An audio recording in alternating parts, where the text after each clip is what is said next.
Another workshop Wednesday. This time some simple improvements. I have rearranged all my process trays so that the ones that get used the most often are nearest the top, so everything's that little bit easier to get to. In a similar vein, I've made some simple improvements. I've magnetised hammer and rule on the side, and that little red mark at the top is to indicate that that's the top because it goes a certain way around, otherwise the magnet doesn't work. And I've got a pencil there marked on the side, so everything's exactly where I need it and everything's got a home.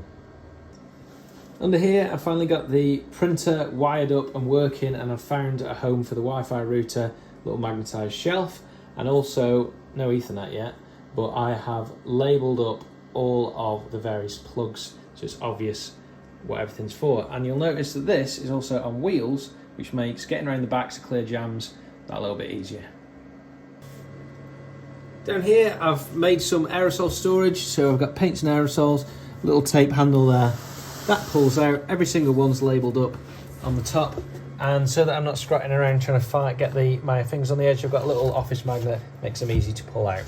So that stows away nicely, and the things that I need most often are at the front, and the things least often are at the back. Another small improvement, found a place for the ear defenders, and they're on a little 3D printed hook, exactly where I need them, under the laser cutter bench. I added these helpful labels a couple of weeks ago, but the way they look annoys me. So in here, I'm making some nice ones. There we have it. Looks quite a bit better. Feels a bit self-indulgent, but it all brings it to a standard. And the little mask hook is working a treat. I never not use my mask now, double negative. So big improvement there, looks safer.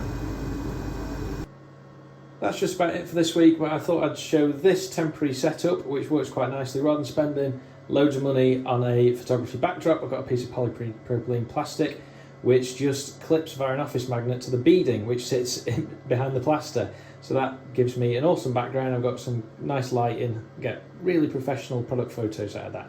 So next week, I'm going to focus on getting all the cables tied up and get these things installed, along with more improvements to the organisation of all my kit.